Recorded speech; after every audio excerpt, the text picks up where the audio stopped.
Hey, welcome back to RC4wd's Square Body Emporium. Stacking them deep and not selling a single one of them. So, we're back on the K10 build-off build. So, I think I've decided the red body showed up late. So, we're going to wait and finish the blue one first. Originally, I may have already mentioned this. I've been filming a lot of videos lately now that we have high-speed internet at the studio. So, I can actually upload from home, and it's not as big a pain in the butt as it had been the last 2 years. The red one was going to be my build-off entry. I was going to keep working on this one and just kind of, play along with it because I didn't want to rush the patina truck. And we were going to do a show truck build with the red body. And unfortunately, the red body was a little bit late. That build is still happening. We will jump on that as soon as we get this one completed. And we are nearing the end. We still have till April 14th. I don't know when this video is coming out. It should be actually pretty close to that. I'm pretty far ahead. But I want to do some more scale stuff to it, and I don't know what that's going to be yet. My good friend Old Son RC asked me this afternoon what my address was. He wanted to send me something and asked me when I was sending in the submission. So I'm going to wait because I've already put the work boots that he handcrafted in here. He was autographed on here, made them for me in 21. So I'm anxious to see what he might be sending me, because he's an awesome scale master. He's the one that made the tan truck on the USTE cover from 2 years ago, I believe. Step side, master craftsman, master builder, and his boys are about my age and we're up there, but they're excellent builders as well. So they've definitely got some skill in that family. And if he wants to send me something for this build, I will wait and submit it after we have what he sent. So we're going to look at electronics today. I needed to film this video yesterday, and I put the electronics in the shop truck. And I had all kinds of issues. My Spectrum DX5 Pro is on the fritz again, the clicky wheel. Sometimes you get one, sometimes it goes the other direction 7, 8 times around with some one click. Programming rigs is a nightmare on it. But we've got some stuff to simplify that. So I found, actually, last night I was mocking up the TF2 body on a shop truck chassis, and I realized that has upgraded electronics. I forgot I even put in there. It's got a 1080 and it had a 3-channel Spectrum receiver, so we were going to borrow that receiver. And I've got a Fusion Pro. I was talking to my buddy Bob last night. These are expensive. These are like $150, 2300 kV. This is what I had one for the Vanquish, and I just don't do that kind of crawling, so I ripped that out. I wasn't going to sell it with the Vanquish, and I put it in the TF2 and I loved it. But he says the SE is just as good, and they're only like 80 bucks. I'm just too scared to try it. I like these so much, so I don't have them in everything yet because they're so expensive. But we're going to have to try an SE next and compare the two. Now, I've got both of them, and do it in the scale truck and see how it feels. I know the SE is a little bit smaller housing, and it almost fits in the SSD engines, so it's something to think about for the shop truck as well, because after driving the shop truck yesterday, it's a little sluggish on the small 3-cell torque tune, to me a brushed 540 motor, nothing fancy. And yeah, so they could use a little more wheel speed, and having everything all in one, that is the future. I've been bagging on RC Electronics saying there's been no developments. There's been no developments with radios and that technology since the 2.4 gigahertz, but this kind of stuff, this is the future. You don't have an ESC. You've got a motor and a power button and some wires. It makes it so much easier on the scale trucks to route and hide things. Like these stock TF2s come with the receiver in the back, the ESC in the middle, all these jumper wires. There's a whole mess to it. And we're going to simplify that a lot today. We're going to have everything right here in the front. Battery will be the furthest thing back in the middle. And I think too that's going to help our suspension. These rear, I'm running a single leaf, and it's a little springy, and front I've got 2 on, so moving more weight up front, get that front softened up a little quicker. But anyway, I'm going to take the toilet out of the back, and this is such a cool thing. We're going to take the toilet out of the back, get the body off, start ripping all this electronics out.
So unfortunately, the green Blazer is, we stole its wheels for this, and then we changed those.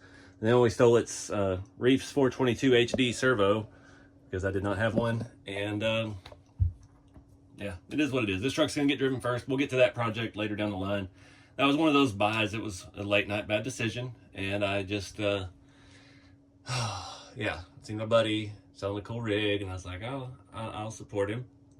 Yeah, tried to build it out, and I couldn't get everything I needed in time, and it just kind of set. We haven't even got to drive it yet, so it is what it is. We'll get to it later. But anyways, got the servo installed. I just left the Reef servo horn on there. The RC4 drive servos on the RTR's trucks are aluminum now, which is another nice upgrade. We'll save all of this basic ESC and servo even for projects down the line.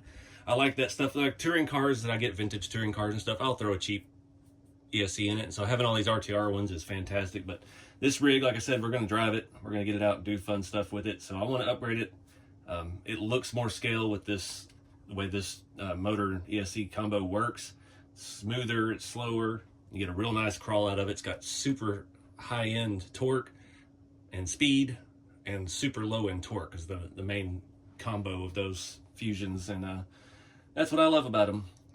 So before I buttoned up some of the wiring up here, I've got the servo wire mounted where it clears the pinion gear, spur gear, and I've got the motor and ESC stuff mounted on the frame for the motor mount out of the way. Before I do anything else, before I tape the rest of this down, I am going to go ahead and test it, and I've got my programming card. So the Fusion uses the same programming card as all the 1080s and everything. It has a sticker you put over it so you know what functions you're doing. And yeah, it has this little plug on here. You take that out and you plug in one of these jumper cables, if I can remember which way is which, minus. And then we'll plug this into the programming card, power it up, and go through the setup of that. I'll show you that here in a second. All right, guys, so time to do the programming. I got my programming card here. It has the upgraded sticker for the Fusion Pro. We're going to start with 1, not 11, because I've already done this once and I did it wrong. So, setting 1, running mode. We want forward, reverse, brake. So we need 2.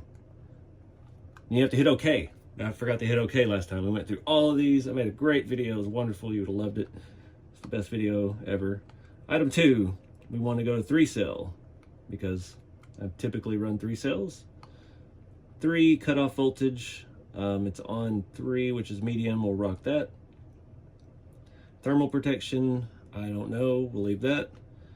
Motor rotation, I did discover that I need to change that. Set that one. BEC voltage, we want all the voltage. Change that to 2, which is 7.4. I was talking in the other video I filmed that didn't make it. The 422 HD, I'm actually liking these a lot better than the 444s that I have in most of my rigs. They're a little bit quieter, a little bit smoother. This is the V2. I don't know what the difference is. This is fully programmable, which I don't even know what that means. So maybe it beat the Creek Reef when they sat down with me and explained to me how that works. I could promote his products better, but I don't get into electronics at all. I despise them almost at this point. And right now, this servo and this motor ESC combo have been the only saving grace that I've found in the hobby to overcome the lacking of other brands and their technology. So, anywho, 7, drag brake force, we're in the middle of the road, about level 5 at number 6, we'll leave that. Drag brake rate, level 5, let's just keep all this stuff middle of the road that we don't know what we're doing with. Max reverse force, that was one I want to slow down. I'm going to go 50%, save that, because I hate that when you're doing scale videos and you're creeping and you need to back up just a little bit and you lightly hit the throttle and the thing lunges a foot away from where you're at. Brake force, it's at 6, which is 60%. Well, let's just rock that. RPM decrease rate, we are set at 10%. I'm going to go more middle of the road. Let's go to 30%. I don't know what that means. We'll figure it out together.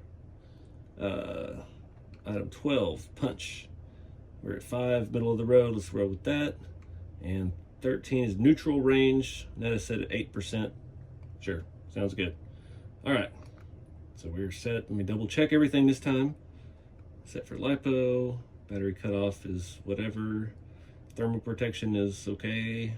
Motor rotation, that was one thing I needed to fix. So, save it, power it off, unplug, power it on. Sings the song of its people. Servo's going the right way. All right, we got a brake. Reverse is nice and gentle. All right, I like these things. This is so smooth. So now we're gonna stick this on. Let me put my plug back in here and seal it up. Water resistance, I'm sure it's not waterproof. I like to put these on the inside of the chassis rail, right here next to the drive shafts. I know stuff could hit it, but it's better than putting it flat on the bottom, and it's still easy to reach up in there and get to. And that's a big thing, especially if you're having a lipo issue. And that's part of the reason too I don't put the screws in the body, because I'm scared to death of lipo still, even though I've had them for a couple, 3 years now. You just never know. And I don't want to lose a beautiful body like this because of a battery catching fire.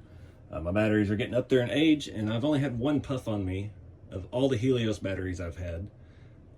Jeremy keeps giving me these Pitbull batteries every time I come to his house, because I end up swapping to Fusions while I'm at the hobby shop with him. So I'm liking these. They have a battery indicator on them. This one is at 60%, it says, or the other LED went out. We had that happen on one of them at his house. So I'm going to button all this up. We're going to mount the button and run all the wires nice and tidy. I'm trying to figure out which way is the best way to mount that servo wire and get it all cleaned up. All right, got everything buttoned up. I'm going to make one more change. I was just looking underneath the body. The receiver is pretty well under the seat. We can move it back a little further. The main thing is the battery, because I like to use these big 3 cells so I don't have to change battery while I'm at an event for the entire event. So I'm going to try to move, oh, we can't because of the new mounts. Dang it. I wanted to move this back a little bit because we have all this space underneath the bed right here. And yeah, I wonder, these are the same straight across, so we could flip the mount upside down. Let's try to do that, because it has that lip that sits over the top of the chassis, and that keeps them from ever spinning when you're trying to take the body on and off. At least the backs are easier to get to. We're not going around the drive shafts like in the front. Just loosen it up, flip it around, tighten it back up. Maybe. Maybe not. Best laid plans. Oh. Can we force it? I don't want to lift the back of the body.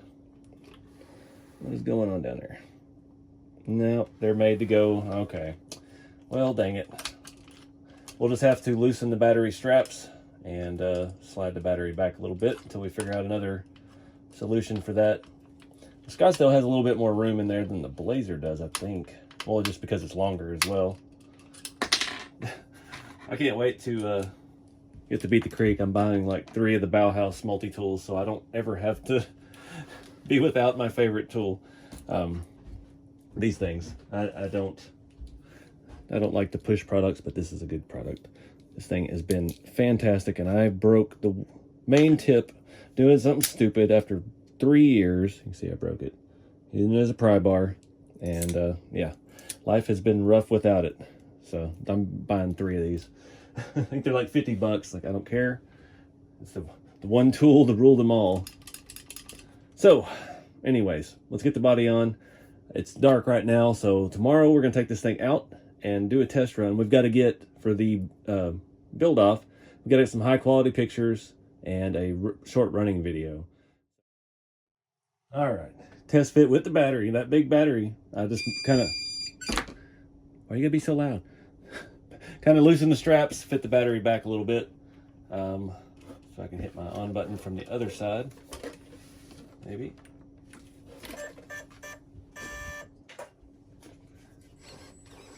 Complete the look. Oh yeah.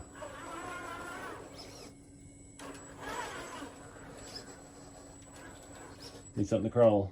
I want to see how this actually flexes on a fully finished truck. So I haven't really driven this chassis except for the unboxing video back when this was the original, the blue body chassis. And that was back in August or September of last year, I think. Let me grab some tires to crawl or something. I'm gonna have something. All right, still all 3 planted. These are all too grippy. It's just so smooth. I mean, if you're getting started, the RTR electronics are great. They'll get you out there and get you having fun and get you scratching up your truck. Once you start getting serious about it though, the best upgrade is your power. Going to a LiPo from the nickel metal that comes with the truck is going to be your best upgrade. And those stock ESCs are capable of a 2 and 3 cell LiPo. Longer run times and more power. And then once you get comfortable with that, the next step is going to be to like a brushless system like this and a higher torque servo.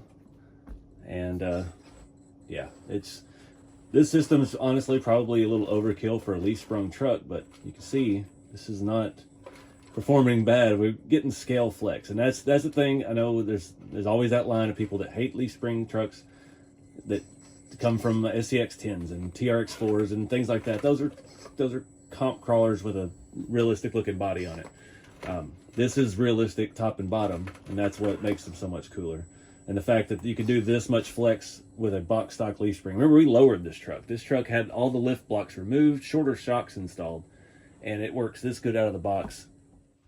All right, guys, I'm gonna wrap this video up here. I didn't get out, and it's raining today, and we're just gonna wait until we're ready to actually film the finale of this. Appreciate everybody watching, and be sure to check out RC4 Drive on social media. There'll be a way for everyone to vote on the build off. Keep it scale, and we'll see you in the next one.